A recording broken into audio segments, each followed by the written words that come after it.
زبان پر نیند میں اس سے اٹھنے سے لے کر نیند میں جانے تک بس شکوے اور شکایتیں.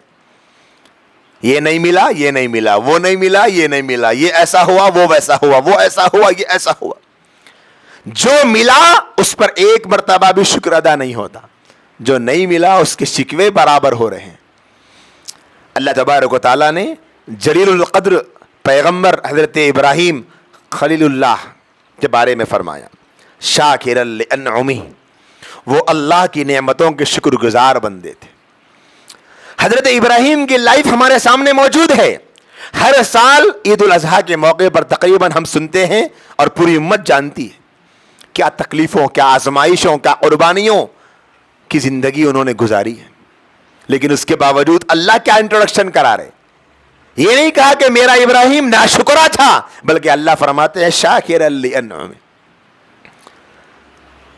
ان کو ایسے آزمایا گیا کہ ان کے پاس سے تو چھینا گیا، اللہ نے لے لی نعمتیں، آزمایا ان کو، انہوں نے اس پر بھی شکر ادا کیا. کیا تھا وہ شکر؟ اللہ کے آزمائش میں کھرے اترے، زبان پہ شکوہ نہیں لایا. ان کو دیا نہیں گیا، ان سے لیا گیا. ہمارے پاس ہم لے کے بھی ناشکرے ہیں، ہم کو مل رہا خالی، ہم کو دیا جا رہا، ہم پھر بھی ناشکرے، اور ان کے پاس سے لیا جا رہا تھا پھر بھی وہ شکر گزار تھے. کیسی آزمائشیں ان کی زندگی میں. ملک شام سے نکلے بیوی کو لے کر، بچہ تو زمانے تک نہیں ہوا تھا، لیکن جب بیٹے ہو گئے اسماعیل علیہ السلام بڑی کم عمر کے تھے، بالکل پیدا ہی ہوئے ابھی گود کے بچے، حکم آیا کہ لے جا کر بیوی بچے کو چھوڑ دو مکے. ملک شام سے چلے ہیں مکہ المکرمہ کو آئیں. عراق، ملک شام، پھر مکہ، کئی ملکوں سے ادھر سے ادھر سے دور دراز کے علاقوں سے سفر کرتے کرتے ایک ایسی جگہ جہاں مکہ المکرمہ میں خانہ کعبہ تھا، وہاں کہا گیا کہ یہاں چھوڑ دو. سوچو آپ، ناشکرا پنا ہونا نہیں ہونا. کیا اللہ میاں بچہ دیے میرے کو اتنی عمر کے بعد اور دے کے پھر یہاں چھوڑ دو بول کے بول رہی، کئی کو دیے پھر چھوڑنا تھا تو بچہ ایسا کرے ناشکرا پن نہیں. کیسی آزمائشیں، ان آزمائشوں، ان مصیبتوں، ان تکلیفوں کا تصور بھی آج ہم میں سے کوئی کر نہیں سکتا. آج کیا ہے ہم کو مصیبت، اتنی بڑی بڑی مصیبت آ رہے ہم کو. پھر وہ جب بچہ 6 سال 8 سال کا ہو گیا تو خواب دیکھے کہ اس کو ذبح کر دیا، پھر ناشکرا پن کرے. خود ابراہیم علیہ السلام کے بچپن میں ان کو جب ابھی وہ جوانی کی دہلیز پہ قدم رکھ رہے تھے، جب وہ واقعہ پیش آیا، میلہ لگا تھا علاقے میں، سارے بتوں کو ابراہیم علیہ السلام نے توڑ دیا تھا، ایک بت کے ہاتھ میں کلاڑی کو رکھ دیا تھا. تو اس وقت میں ایک بہت بڑا جھولا بنا کر بڑی آگ دہکا کر ابراہیم علیہ السلام کو اس میں پھینک دیا گیا تھا. سوچو میری بہنوں، اللہ تبارک و تعالیٰ کسی ایک دن کی خوبی کو دیکھ کر یہ حکم نہیں لگا رہے، ابراہیم علیہ السلام کی کوئی ایک اچھی عادت کو دیکھ کے حکم نہیں لگا رہے. ایک مرتبہ انہوں شکر کر دیے تھے تو ان کو شاکرا لانعمہ نہیں بولے اللہ میاں، بلکہ ان کی خوبی تھی یہ کہ وہ شکر گزار بندے. ہر حال اے اللہ تیرا شکر ہے میرے مالک، ہر حال میں تیرا شکر ہے میرے مولا. خراب سے خراب حالت ہے تب بھی تیرا شکر ہے میرے مالک، کیونکہ اس سے خراب حالت میں بھی میں رہ سکتا تھا، لیکن تو نے مجھے بچا لیا، تو نے میری حفاظت کی، تو نے میری حفاظت کا سامان کر دیا. یہ ہے شکر گزار بندے کی خوبی.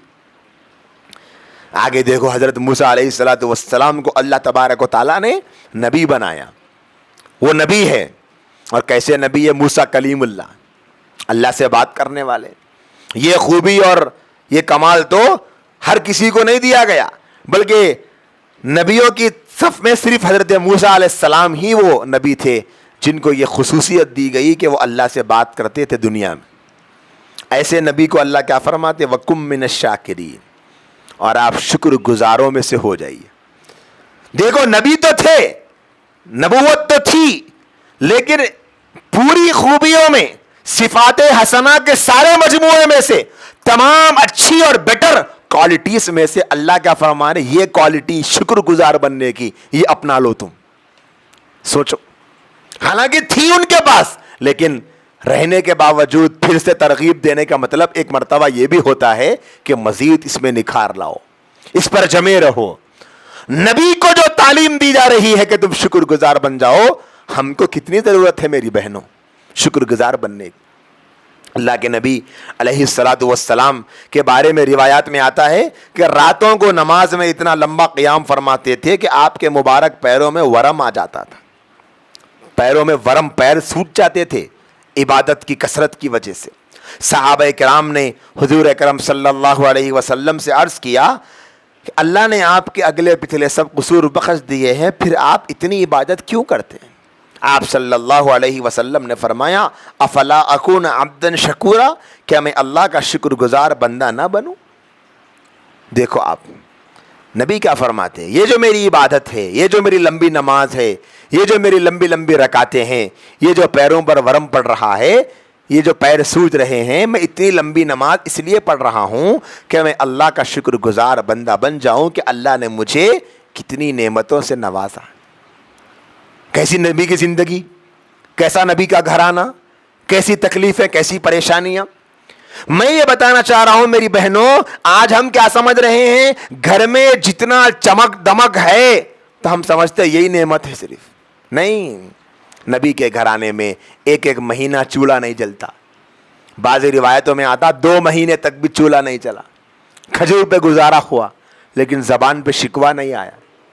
آج ایک ٹائم چکن، دوسرے ٹائم مٹن، تیسرے ٹائم فش کھا کے بھی ناشکراپن کر رہے ناشکراپن۔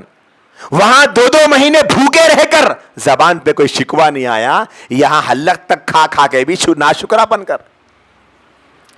ناشکراپن اللہ کو سخت ناپسند ہے میری بہنوں، اور شکر گزاری اللہ کو پسند۔